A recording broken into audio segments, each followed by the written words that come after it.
Swayam Prabha. Digital India. Educated India.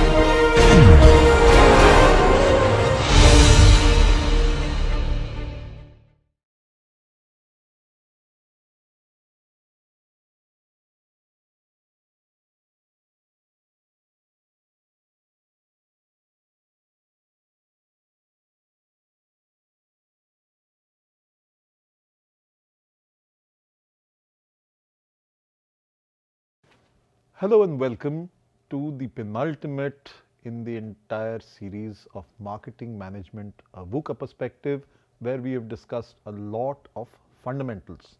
With the closing legs of this particular series, we will close on all the fundamental aspects that one must learn about marketing management and prepare yourselves for the world out there where marketing calls.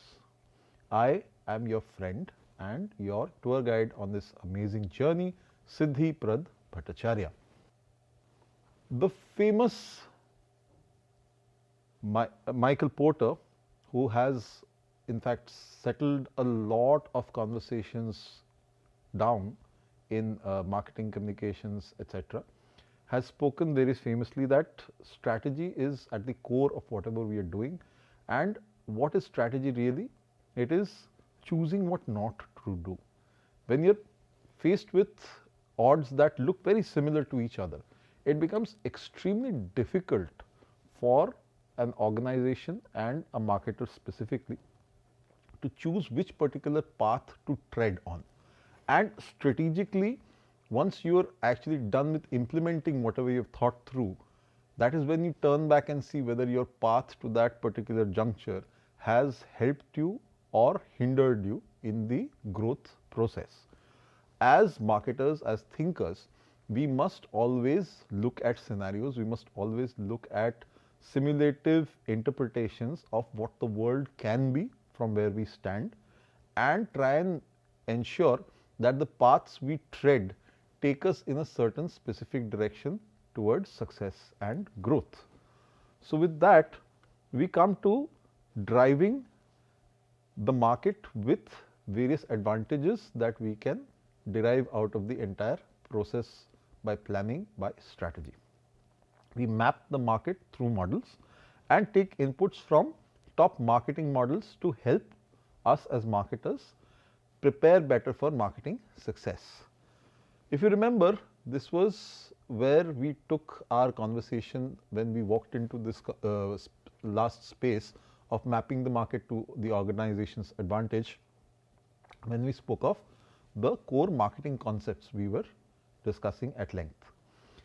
See, in today's business to business landscape, your success will definitely hinge on innovation, value delivery and customer centric strategies. It works both for business to business and business to consumer scenarios. The kind of service offerings that you can bring to the table will help you build stronger relationships with the brands you are facing and the consumers you must excite. This will help you increase your customer satisfaction and boost your profitability because you will be rewarded by your end customer.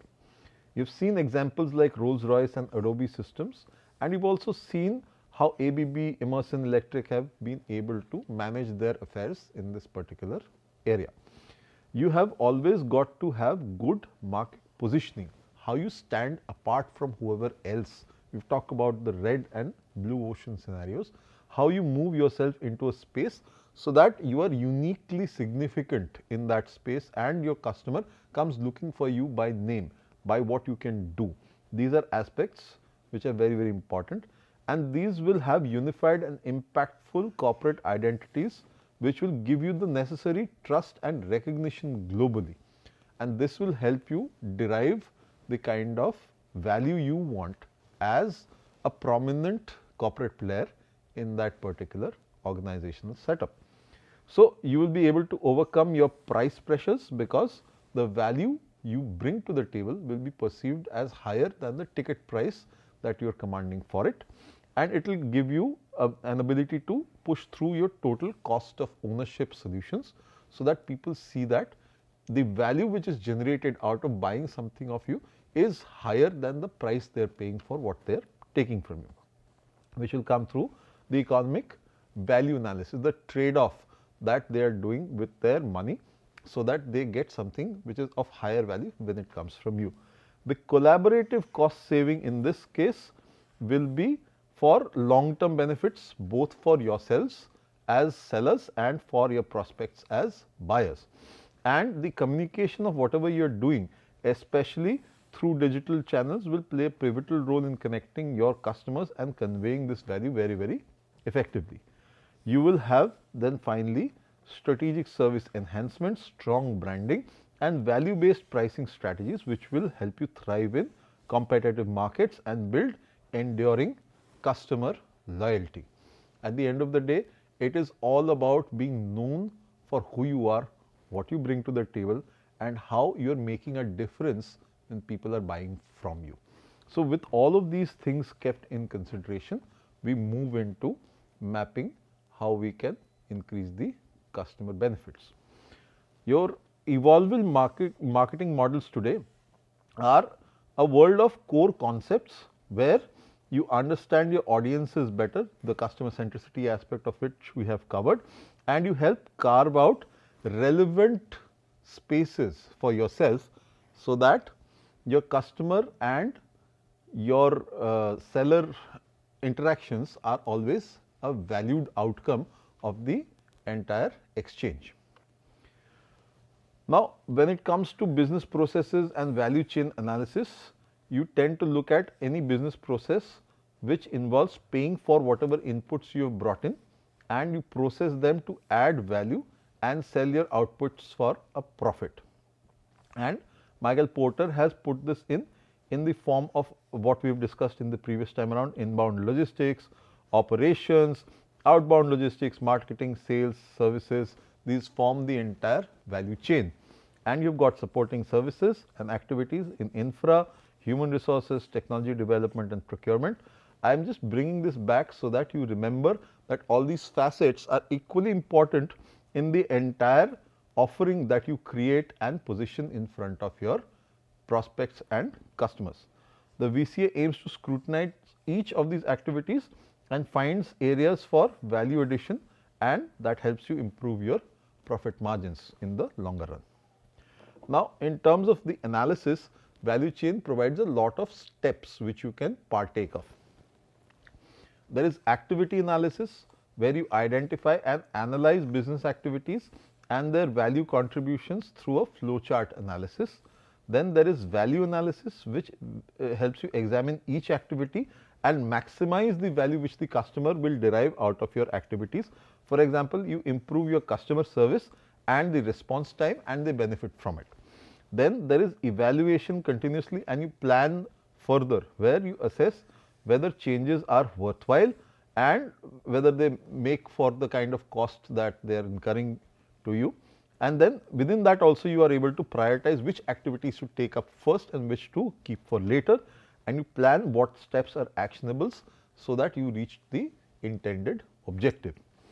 You also have a market aligned strategy mix, where you understand the how part of achieving these objectives, which comes from your SWOT analysis aspect, and you focus on generating creative strategic alternatives to meet these objectives very, very efficiently, always being driven by the customer insights, because that should always fuel the decision making that is going on within you as an organization, as a corporate entity.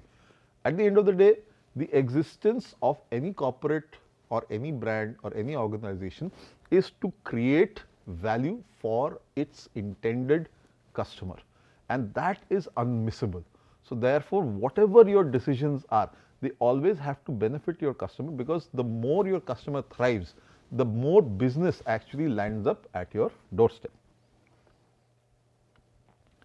So, here you can do one-to-one marketing also, where you single out. This is typically very, very relevant when it comes to the B2B segment, but is equally important when it comes to the B2C segment, because with data, technology, the connectivity which social media provides to you today, the means at your disposal through digital marketing, you can identify every individual almost and tailor make your offerings to that specific individual very, very well. So, if you are offering for individual customers, for example, you can do personalized jeans, skis, snowboards as a B2C output. You can figure out the likes, dislikes, the preferences, the moods, the occasions for an individual buyer, and you can custom your products according to these particular scenarios. Companies which have done very, very well on this line is to the tune of Mini Cooper, which came out with personalized colors, personalized graffiti on the cars, which showcased the kind of buyer who bought that Mini Cooper. And Coca-Cola has done personalized names on cans printed, so that people could have, and it also engaged them in a fun activity to figure out a name of their own in that particular store. And this offered mass customization also via online tools. So, campaign worthiness also came in, it was engaging as well, and it kept people coming back for more from the brand. So, this is a constant process of keeping your customer excited with new news and looking at whatever the brand has to offer. And each brand with its positioning, with the way it showcases its quality, its imagery to its prospective audience, it showcases what it can do new, what it can do fresh, and how it can engage with that end prospect. This one-to-one marketing is best suited for companies which are collecting detailed customer data as well, because if they have the data, that is only when they will be able to use it, and they are offering high value products, something which their customer does not mind paying for also. The challenges here are high costs for personalization, because each time you do something of this nature, you have to make it only once. So, what really works in your favor is that when you get personalization from, your customer treats whatever product or service coming to them from you as a collectible item as well. And so, therefore, that personalization creates that certain uniqueness about that particular output and gives them a reason to collect and treasure it with them. So, that helps them keep that particular item with them and also increases their willingness to pay for it, because it is a once in a lifetime thing that they are going to receive. So, hence automatically it adds to the memorabilia aspect of that offering. Now, when you are targeting people with these strategies, you can have a single segment strategy, because you want to clearly focus on one particular market segment and you have a tailored marketing offering for that one particular target audience. Once you have this in mind, your single segment strategy can ensure that you create a lot of economies of scale and you create a lot of salience within that one particular segment, so that you are known for it and you become a core competent leader in that particular space. So, core competency is something which you can develop and be known for. Now, core competency also helps drive the kind of salience you will enjoy in that space as a brand. Now, when it comes to product or market specialization, you can also choose to specialize in, say, a product or serve a specific market service with an offering which has various varieties within it, but you choose to again work on a specific core competency and you are known for it. And whosoever wants that particular product or service, they typically decide to come to your doorstep only, or at least if not only to you, then you become one of the preferred ports that they will visit. Then there is selective specialization, where you look at offering different market mixes to select segments only. This typically works very well in the hospitality sector. Why does it work so? Because then you are driving a certain kind of experience which you are leaving behind with your audiences. Those audiences, again, because they are a segment of the larger population, you will tailor make your offerings which are for that particular select segment. They have a certain taste, they have a certain spending power, and so therefore, your marketing mixes will be for an eclectic few. Then there are masses which are to be appealed to, where you need full market coverage. This is typically something which works best in the case of FMCG goods very predominantly.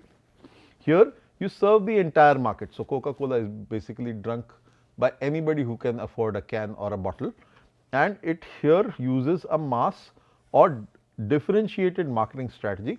In this case, you try and keep yourself apart from the other in terms of the competition. So, you differentiate yourself from a Pepsi, you differentiate yourself from a Thumbs Up, you differentiate yourself from other aerated or non-aerated beverages, you even differentiate yourself from other curated beverages like tea, etc. So, that is typically a kind of full market coverage product, which typically works best when it comes to FMCG. Now, Porter has actually helped us understand these things through his generic strategies, where he's talked about a variety of things which create enough barriers in the path of competition, so you can enjoy the benefits of the same.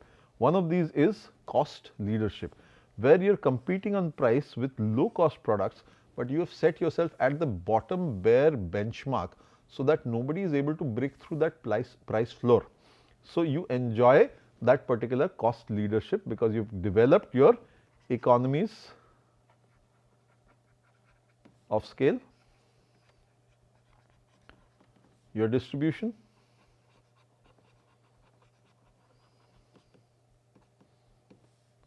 and a certain brand recall as well, because of which people will throng to only you, or preferably you, if not that.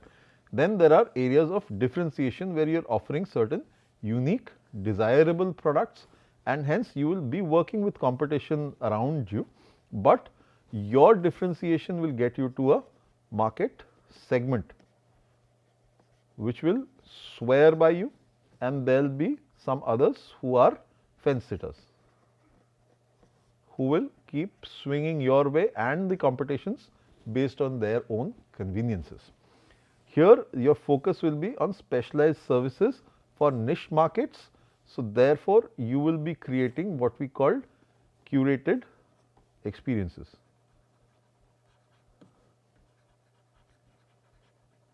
This works very well in the F&B, fine dining,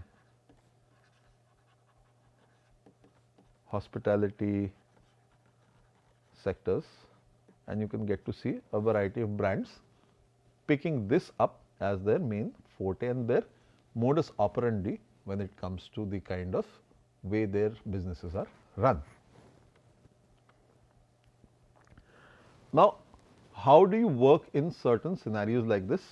You have to understand which particular audience member in the whole throng is apt for your product or service, which means there will be similar ones to them, and so you will be able to create something called a consumer segment.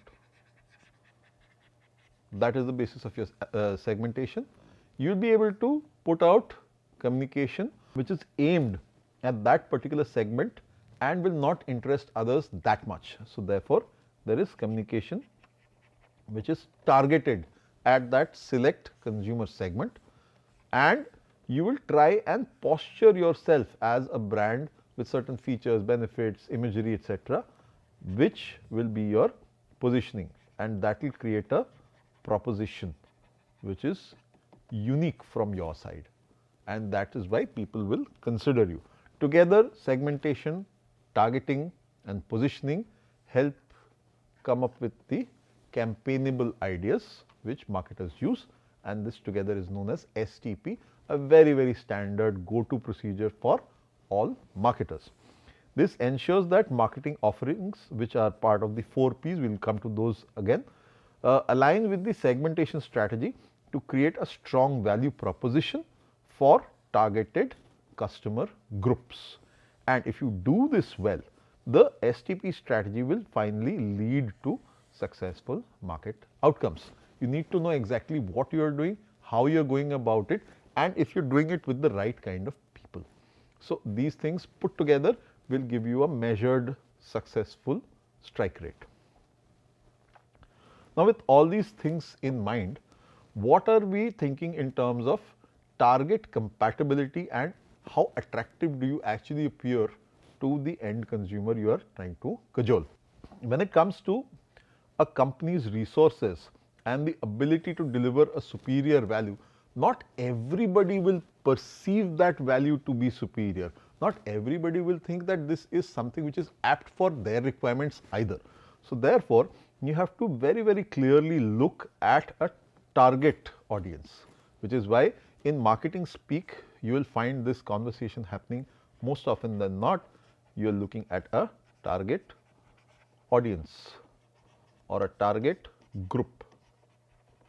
So, you will hear acronyms like TA or TG very, very frequently on the marketing floor, and that is typically what marketers are always going after, the people you want to identify and primarily reach. So, how compatible is your product or service offering with that TG is something you are trying to always decipher, and you work with that particular TG. So, even if they have minor shifts, if their insights vary, you ensure that you tap into those insights so that you stay relevant and top of mind for that particular audience. You constantly give them new reasons to buy you and buy into you. Here, there are critical resources that come to your aid. The infrastructure you have so that you can continue producing whatever goods or services you need. You need skilled employees so that they create and deliver whatever it is that you are creating. Technological expertise so that you do not miss out a chance to either send out communication, receive feedback, or ensure that the experience isn't lagging, and a strong brand so that there is intense recall, there is perfect awareness about who you are, what you do, and why that positioning is there for you, and you've got a set of collaborators around you. Stakeholders who may not necessarily belong to your organization, but who are working hand in glove with you to ensure that the right news keeps constantly and freshly going out to your end target audience, which finally lands you in the target attractiveness scenario. You evaluate continuously the potential of a customer segment to create value for the organization, where you look at the lifetime value, how old are they, what is their spending power, how long will they be in the business, will they be of value for you going further, will their lot increase or decrease, is your community growing, is your category growing, is the number of followers coming to your doorstep increasing. All of these factors start coming into the entire scenario, and companies assess market size, purchasing power, and the potential. So, I am clubbing all of these varied variables inside these clusters so that you understand who to tap into and how you can make it work so that you have a long term relationships where they do repeat purchases with you, because the number of repeat purchases they do in their entire shelf life is what is going to derive the lifetime value of the end consumer or consumer target group for you as an organization. Again, what you do and do well creates the core competency which you are showcasing to your intended TG.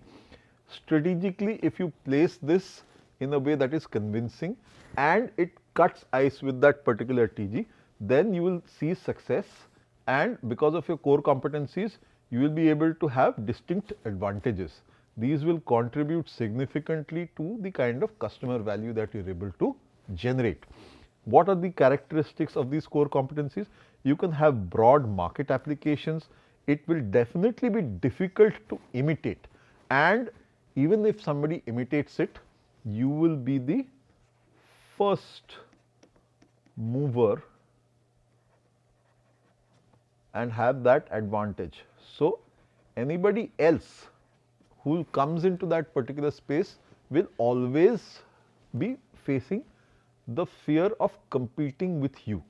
They will always stand in comparison to you. So, all of these things are for your advantage. Now, what you can do here is you can outsource. So, companies focus on their core competencies. For example, you look at particular product design and marketing, which is your core competency. The rest may be manufacturing. Now, Apple manufactures some of the best phones, or the best loved phones at least in the world, the most desired phones for sure. Now, they are designed in California at Apple headquarters, but the manufacturing happens overseas because there is a particular institutionalized manufacturing facility which was earlier in China, now is also in India. Now, these locations will manufacture according to the specifications set by the headquarters at Apple, but they will be produced in that particular geography. Depending on what cost viabilities are there, they will have a certain kind of pricing and they will be shipped from there, but they will still be Apple phones. Now, when you are doing this, you are outsourcing the non-critical functions to these particular offshore destinations. This is the outsourcing which helps keep your core competencies at home, the design, the features which you are building in, while you are shipping whatever is not your core competency to, or something which is going to take up a lot of energy and resources from you, to a particular location, which could be subsidiaries, which could be a joint venture, which could be a completely offshored kind of setup, and you can get it done by other players who are your suppliers in that case. So, all of these things help you put outsourcing into the mix and keep your core competencies closer to home. With all these factors, you have to also look at how market forces react to your entire scenario and how do you stand tall in that particular space. The positioning, the way you posture yourself in that market space, how you look different, distinct from your competition, how does your end target audience prospect look at you, is all together put inside this one word positioning. So, this helps close in on the particular audience which you want to market yourself towards. So, that is where this entire conversation now heads. Now, here you have got to understand that there are forces at play. The whole reason why this course starts with VUCA is important to understand here. The entire impact of VUCA has now come to a head. VUCA helps you understand the competitive forces at play, and this helps you start defining how you will position yourself in the industry. So, both these factors together will help you understand your place in the universe, and that is critical to deriving what purpose you want to derive for your organization, what vision you want to establish for your leadership and your subsidiary teams, and how you are going to set the mission, objectives, goals and certain milestones for the people in the organization to follow. How you are going to select your core collaborators, which are the yardsticks by which you will measure your ethics, who will be your target audiences. The entire various facets of the entire conversation come from a core of the VUCA understanding, which has led to this point. All of this, we have talked about causality. So, cause was all spread around in the VUCA universe, and it has come to this very moment where you have understood, or at least started to understand, the competitive forces and how you position yourself in that particular space. This gives you the necessary direction, the kinetic energy to move forward with purpose. This helps you analyze the competitive environment, and it is essential for determining a company's market positioning and competitive strategy. Now, we have used Michael Porter's 5 forces model to help evaluate the key forces influencing industry competition. They are very, very clear. The first part is bargaining power of customers. If there is more supply and less demand, the customers can choose who to pick it from. So, therefore, they are in a stronger space.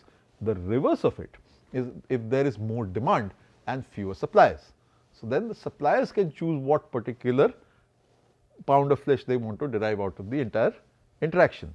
If there are lots of competitive products in place, then there is the threat of substitute products which can eat away at your market share. There are threat of new entrants if your product and your category can easily be imitated. For example, soaps. Anybody who can craft a bar with certain total fatty matter can push out a certain fragrant soap out into the market. Now, that is very, very low in terms of entry barriers. And then if there is intra-industry rivalry, that is another facet which prohibits companies from foraging in a specific direction when it comes to products, when it comes to variants, when it comes to the trade benefit, the trade-offs that you are actually going to incur when you are walking that particular path. We will discuss all of these in little more detail. So, let us get to the first of these, which is the bargaining power of consumers or customers. Here you will see customers are ruling the roost because they influence the market's profitability. They have the power to negotiate what price will be set because there is a lot of supply and very few people takers. So, hence they can discuss what particular prices they want for it, what quality they want for it, and the kind of services they want for it at the end of the entire transaction. Power of this variety increases when there are few customers, like we spoke, who control large volumes. A lot of purchasing is happening by a very few people and there is ample supply in the market. So, the products therefore will have to be very, very standardized, almost commoditized.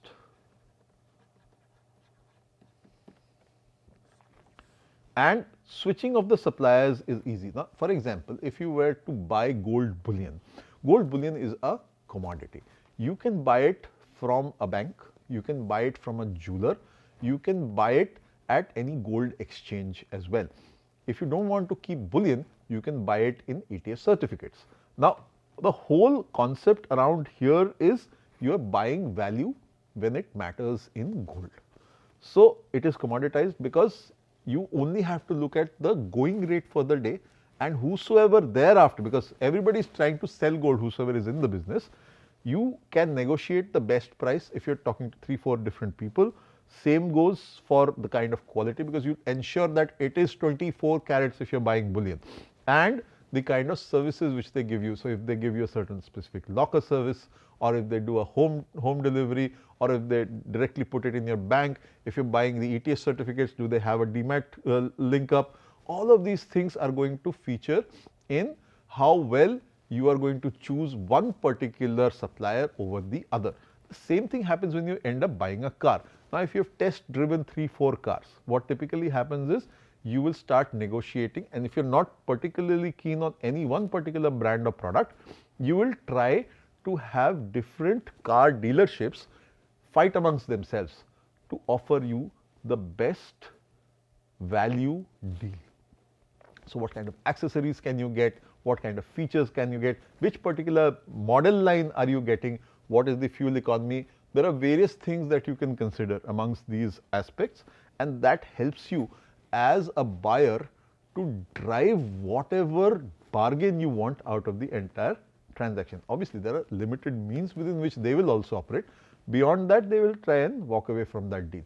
But within that operating margin, you can have these suppliers bicker and fight amongst themselves, because there is ample amount of supply and they will sell one car only to you. So, in that case, you are going to have that luxury to choose whichever you want from all these prospective sellers in this case. Here, customers can integrate the supplier activities into their production. Now, this typically works in a B2B scenario, because they are buying in volumes. Let us say a steel giant is buying wrought iron for an input product. They are buying coking coal as again an input product, and then they are selling slag at the end of the day, which is a byproduct.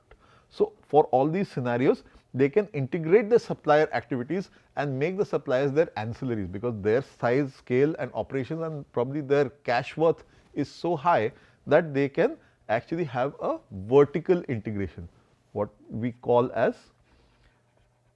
a strategic vertical integration, so that you know trusted suppliers who are aligned to you, who will sell to you at a specific rate and who will ensure timely delivery, and who you can depend on. In the middle of the night you give them a phone call, they are delivering the stuff to you. So, all of these facets are built in so that you have the ability to run your steel mill at a constant pace and your business does not get disrupted. Now, strong customer bargaining power is displayed here, and this can lead to price reductions, definitely, because the customer is in charge, and increased service demands. In various cases, you will see how each of these scenarios play out. Now, let us look at the flip of this, where the bargaining power of suppliers is high. Here, suppliers impact the profitability by controlling costs and quality.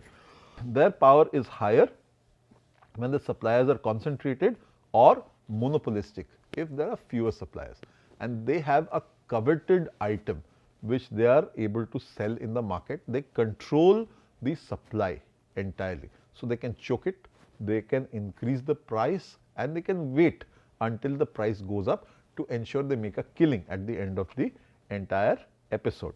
So, they have high switching costs which are also there, which provide barriers for customers to switch from that particular product that they are supplying to any other product, and so therefore, they will have to stick or they will have to wait and be at the beck and call, whim and fancy of that particular supplier. In this case, products are definitely unique and with little to no substitutes available in the market. Suppliers here integrate more activities in the entire supply chain. They build in more layers between themselves and the final customer, and they can at their whim raise prices or impose strict contract terms, so that the cash flow is to their liking, the kind of product outflow is to their liking. This was the case typically in India as well, when there was the license Raj. So, a limited number of automotives were manufactured. You could buy in advance by paying a certain subscription fee, and there was a waiting time which would at times run into years, because the supply was throttled. So, you had only a few brands and only a large waiting time would actually finally see you getting that particular automotive coming to your home. So, these strict contract terms were defined at that point in time by government regulation, but the following of it was strictly done by the manufacturer. And so, you would get your car in about 2 years, 2.5 years, 3 years, or your scooter in about a year and a half or so, and you had a long waiting time to wait for those things. So, these, because the suppliers were in total control, imposed those prices which were fixed, the kind of strict contract terms which they were managing with you, and these aspects kept the entire supply in check. So, demand, whatever it might have been, was managed by those few suppliers at that point in time. Today, it is a flip situation. So, you have got a huge number of suppliers, and so therefore, they are coveting your time so that you buy from them. It is the flip, the scenario we saw earlier. Now, there is a threat of substitute products. So, which is again the scenario of what we are seeing today. I will come to the scenario, but first let us understand the situation. Substitutes offer alternatives that meet similar needs in different ways. Now, again let us look at automotives as a particular space to discuss this. Substitutes pose a threat when they offer better quality or lower costs. When you have petrol driven cars, you now suddenly have CNG driven cars which offer better fuel economy. Then again you have got EVs which offer even better economy because they are electrically charged. Yes, EVs expire in about 5 odd years because the cost of replacing the battery comes up so large that it is almost equal to buying the car afresh, about 70 odd % of the car's value. So, but still for 5 years you are able to save enough from the fuel costs you have been able to skimp on, so that you sort of make up for that added trade off in cost. And it also gives you similar or equal or better quality. You have lower engine noise, you typically don't tend to run into too much trouble. But yes, there are other fallouts because there is water infusion which can cause trouble with the battery and electricals and various other issues. But these things are also happening as developments. Soon enough we will have hydrogen fuel cells. So, these again will change the entire dynamics of the automotive industry. Now, these substitutes can dislodge the current technology which is there. Consider it in from the perspective of computers. When you had transistors and then you had integrated circuits, the computers which were earlier mainframes suddenly became desktops. From there you had stamped ICs and you suddenly got laptops. Nowadays you have computers inside your watch, inside your phone. Your phone is probably faster than what a computer or notebook used to have in terms of processing power a few decades back. So, each time technology replacing what was earlier the norm is going to create this threat of substitute products. Switching to them is easy and inexpensive because the moment you have newer technology, they will want to spread it far and wide, and it will obviously be faster, more capable and will come at a lesser cost than what was earlier being provided.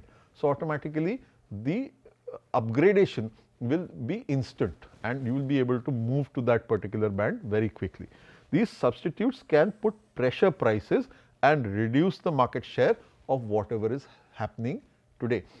One big example from the telephony and network services industries, how Nokia fell to the onslaught of both Apple and Google. Nokia had the Symbian operating system which they felt was the ultimate word when it came to telephony. The same thing happened with BlackBerry as well, and they had their own BlackBerry OS. Now, the Symbian systems were felt like Nokia would have their feature phones with QWERTY keypads, etc., whereas that was upstaged by Apple when they launched the completely touch interactive screen and iOS, and Google launched Android. So, each of these took literally the rug from out under the feet of the likes of Nokia and BlackBerry. And today the market leadership has quickly and almost permanently traded hands. So, the entire market cap of Apple is probably the highest in the world right now and followed very, very closely by Google. Nokia, BlackBerry are nowhere even close. So, there is the threat of new entrants, the exact same scenario. If you are not ready to upgrade, if you are not ready to spruce up technology and move with innovation, this is typically what happens to you as well. These new entrants, the ones we saw in the last example, they disrupted the market and introduced innovative value propositions. That threat increased when patents or technologies were introduced which are not protected, or if the barriers to entry are extremely low. In this case, it was a mobile phone to a mobile phone switch. The features were better, the capabilities were better, the whole user experience was significantly better. All of these things immediately made people switch from the Nokias of the world to the flat screen, the touch based phones which Google Android and Apple iOS provided. The capital requirements and economies of scale being weak are also reasons why people can switch to a new entrant. And if there is low customer loyalty and the government aid is also available, these could also be reasons for people to switch from one particular format to the other. These low barriers make industries vulnerable to new competition, and this is something where we are talking about creating entry barriers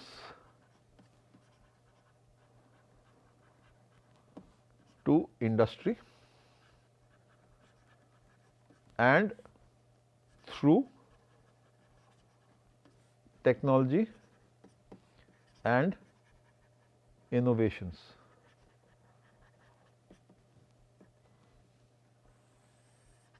So, this will be the next stage of upstaging whatever is happening currently. Now, what are these barriers to entry and exit for a particular marketplace brand? Barriers to entry are specific challenges that prevent new competitors from entering a market. High barriers protect the existing players. So, if it is technological patents which they own, if it is new technology which they have created and it is difficult to replicate, that could be part of the conversation. Then there are high capital costs which could also prevent them from shifting, and various other similar scenarios. Barriers to exit are psychological or financial obstacles preventing certain firms from exiting the market, affecting the competition. So, they have to necessarily stay in the market and suffer despite the fact that they are facing certain unforeseen and unfortunate circumstances coming their way. So, there is intra-industry rivalry also, which forms a big component of how this is impacting organizations. If there is rivalry within the industry, it can take the form of price wars and new product launches. So, new product launches, one example in the telephony space, we have seen a very, very strong war between Samsung and Apple, where they fought very, very bitter battles against each other. Another similar battle which was seen was Mac versus Windows. So, both have seen their scale of battles between the two, and this was done primarily fought over launches, where the second one was fought primarily over advertising. And increased competition also occurred when many firms of a similar size were present. So, there was a tug of war happening between all of these organizations, and therefore, the growth becomes very slow, because everybody is seeking to cut the other person or undercut rather, and therefore, there is very little differentiation which is possible. The barriers to entry and exit are also low in this particular scenario.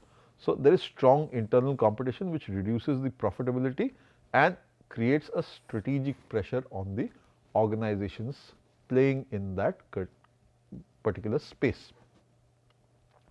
So, with all of this, let us try and understand market forces and industry dynamics. Right? The 5 forces model varies across industries, influences their profitability and the strategic direction that particular industry can take in the future. But there are certain CSFs or critical success factors.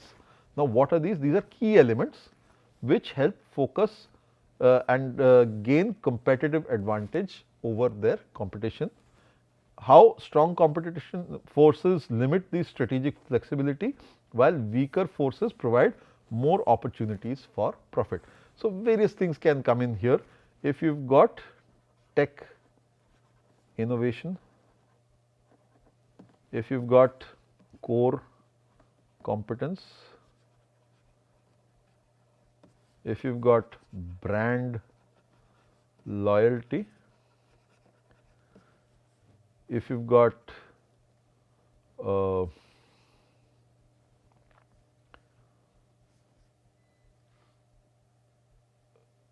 unique selling propositions which are keeping you differentiated from the rest.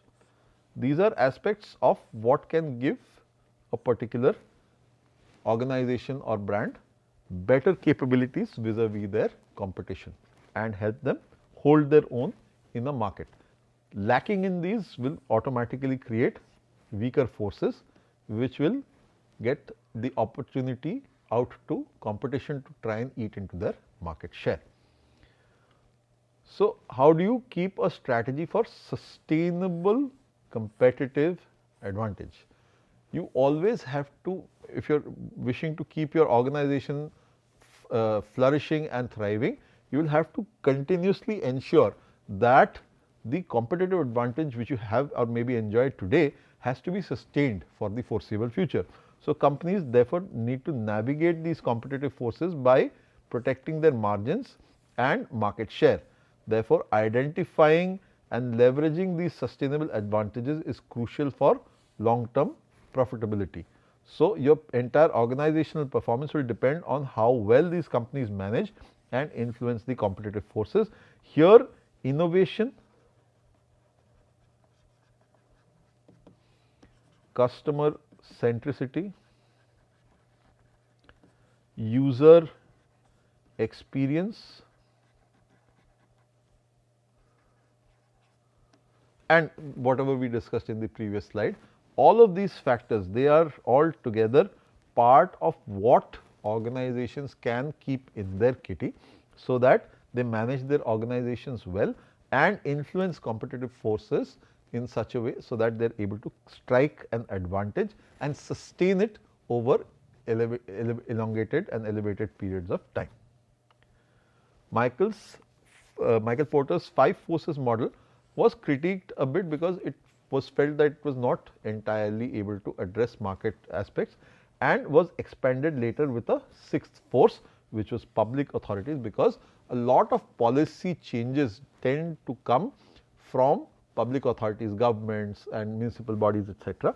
So, these were not originally included, but governments do have a significant role which they play through regulations and policies that shape market dynamics. Now, currently, till about a couple of years back, China was seen as the factory to the world. Today, with the change in the US government and the threat of certain tariffs being imposed on China, which are comparatively about 6x of what the US imposed or plans to impose on the world and other economies, it is going to make it that much more difficult for China to be able to continue to sell to the United States. This gives an opportunity to other economies to walk into that space and garner market share from what earlier China was able to hold. Now, this is where the role of governments and public authorities has come. If they have changed the dynamics by introducing a step pricing and a step taxation, tariffs, etc., these are changing the way other economies and other organizations from the world over are going to benefit from it, while China actually takes a beating. So, these are aspects which need to be noted, and you have to be wary about how to manage your business, because the flip of this is also possible and impact can come from any which direction. So, therefore, hedging and being able to manage circumstances like this is critically important for the longevity of the life of an organization. Public authorities can influence the 5 forces by enforcing standards, regulations, taxes like we spoke of, and managing the diplomatic relations, all of which structure industry and competition as a whole. So, these things are extremely important for organizations to be cognizant of and be prepared for in their marketing and various thinking. Now, government has a regulatory factor very clearly. They influence their industries through regulations and standards. So, they will have certain legal frameworks. The legal frameworks ensure that there is a certain compliance, a certain adherence, which is a minimum guarantee if you are to function with that particular industry or vertical. The companies therefore must adhere to in these geographical territories if they are to continue doing productive work in that particular space. Taxes, like we just gave an example of, affect the profitability and also impact strategic decisions to stay in the market or walk out. So, these will actually define entry and exit barriers also in a very, very strong way. Again, diplomatic relations impacting international trade and market entry is also going to be a big factor of how certain companies, because they are part of certain geographies and nations, are able to operate in other spaces or not. These factors definitely shape the competitive environment and guide how businesses operate within their respective markets. Now, Porter's view on government is this. In his updated work, Porter has refuted the idea of the government as a force, but acknowledges that eventually it is an influential factor. So, there is a little bit of debate, Porter holding on to his particular premise, while his critics have said otherwise, but definitely the impact is for very, very easily everybody to see. The government's impact should therefore be analyzed through the lens of how its action affects the other 5 forces through its regulatory measures, tax policies, trade barriers, market entry and exit restrictions, and industry specific standards that the government from time to time may enforce upon organizations which work in that particular industry vertical or that particular economy. Beyond this, there are roles of supplements in market dynamics which we must also understand. Supplements are products or services that complement those offered by the industry, providing additional value when combined. So, if you are buying a car, you will need gasoline, and inside of gasoline you can have regular gasoline which is regulated, but you can also have high octane gasoline which is more of a product. Similarly, when you give your car for servicing, you can have mobile oil which goes inside of the engine coolants, various other consumables which are taken up by the car service people. So, all of these things are supplements and add value the moment a particular product or service is required. So, example wise, in the telecom industry you will see specific software or applications can be significantly able to use the other utility core products or defer that. So, in evolved telecom markets like India, the US, etc., you will see that the typical environment from the telco side has reduced to a master aggregator kind of scenario, where the telco provides the network connectivity and the data speeds and the ISP aspects. There is a master aggregator which comes in as a layer provided by a third party player underneath the overarching network solutions which the telco provides. The master aggregator then allows for other value added subscription based services to link itself plug and play wise into the master aggregator system, which therefore manages everything from service delivery to assurance to billing to firefighting and what have you. And so, that typically figures out the way how master aggregators work in telecom. In evolved markets, you will see that the app industry has literally taken over. So, it is more app based and it is on the phone itself, rather than it being what used to be earlier on when we talked about value added services or VAS services. Yes, in the feature phone market in typically hinterland India, you will still see in postpaid connections, you will still see a certain amount of prevalence of VAS services, but that is also shifting as the purchasing power parity amongst the lower strata of the economy also improves upward. There is impact on demand, where supplements are effectively integrated and they increase demand for the primary product and enhance the market growth. So, they may be a catalyst in this case and may actually provoke you to have the primary product purchase going. And the influence on supplements as competitive force is, you have complementary products. When the combined benefit of complementary goods exceeds the value of each product individually, it impacts demand and industry competition. So, some supplements can alter how companies approach their marketing strategies, particularly in technology driven sectors, and this may increase customer dependency on a product and it may influence both the bargaining power of customers and also the threat of substitutes. So, hence it typically provides more supply like we discussed earlier, and therefore, the customers and substitutions which can walk into that particular market tends to get a heyday, and that reduces the profitability which an organization can expect. So, with all of this, we finally come to the end of this segment. We are left with one particular module after this. So, here we will just cover it up by saying that Porter's 5 forces model offers a comprehensive framework for understanding the competitive dynamics within an industry. It highlights the interplay between customers, suppliers, competitors, substitutes and new entrants, and together determines the market profitability and competitive strategy. When you analyze these forces, companies can identify areas of strength and what is going to potentially harm them in the future, allowing for strategic positioning. However, the 5+1 force model, which was a revision proposed to Porter's 5 forces, expands this analysis to include the influence of public authorities, which Porter does not fully agree to, but he still mentions that they are a influence. Governments through regulations, taxes, policies significantly impact market behavior and industry dynamics, and additionally the role of supplementary products further shapes demand and competition, particularly in technology sectors. Together, these models provide a holistic view, empowering organizations to make informed decisions and sustain competitive advantage in a complex market environment. With that, we come to the last module, which we will go through in the next segment. Thank you, and I will see you next time.